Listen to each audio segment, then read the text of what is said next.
నమస్తే, welcome to GR TV. ఏపీలో పలుమార్లు ఎంపీగా పనిచేసిన సీనియర్ రాజకీయ నేత, కేంద్ర మాజీ మంత్రి కావూరి సాంబశివరావు ఈ రోజు ఉదయం తీవ్ర అస్వస్థతకు గురయ్యారు. దీంతో ఆయన కుటుంబ సభ్యులు హైదరాబాద్ లోని హాస్పిటల్ కి తరలించి చికిత్స అందిస్తున్నారు. ఈ క్రమంలోనే ఆయన చనిపోయినట్లు వార్తలు గుప్పుమంటున్నాయి. దీనిపై కుటుంబ సభ్యులు మాట్లాడారు.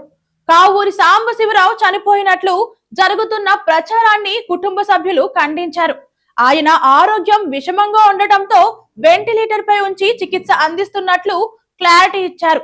అధికారికంగా తాము చెప్తే తప్ప ఇలాంటి వార్తలు ప్రచారం చేయొద్దని కోరారు. దీంతో కావూరి సాంబశివరావు చనిపోయారంటూ వస్తున్న వార్తలకు చెక్ పడింది. అయితే ఇప్పటికీ కావూరి పరిస్థితి ఆందోళనకరంగానే ఉంది. కావూరి రాజకీయాల్లో ఎంతో గొప్ప కీర్తి పొందారు. ఆయన పొలిటికల్ లైఫ్ చూస్తే కావూరి సాంబశివరావు 1943 అక్టోబర్ 2వ తేదీన జన్మించారు. రాజకీయ నాయకుడిగానే కాకుండా వ్యాపారవేత్తగాను పేరు తెచ్చుకున్నారు. 5 సార్లు పార్లమెంట్ సభ్యుడిగా, ఒకసారి కేంద్ర జౌళి శాఖ మంత్రిగా కావూరి పనిచేశారు. 1984, 89, 98 ఎన్నికల్లో మచిలీపట్నం లోక్సభ నియోజకవర్గం నుంచి ఎంపీగా గెలుపొందారు కావూరి. ఆ తర్వాత 2004, 2009 ఎన్నికల్లో ఏలూరు లోక్సభ నియోజకవర్గం నుంచి ఎంపీగా గెలుపొందారు. మన్మోహన్ సింగ్ నేతృత్వంలోని కేంద్ర ప్రభుత్వంలో జౌళి శాఖ మంత్రిగా పనిచేశారు. అయితే 2014లో ఆంధ్రప్రదేశ్ రాష్ట్ర విభజన తర్వాత కావూరి రాజకీయ ప్రస్థానం మారిపోయింది.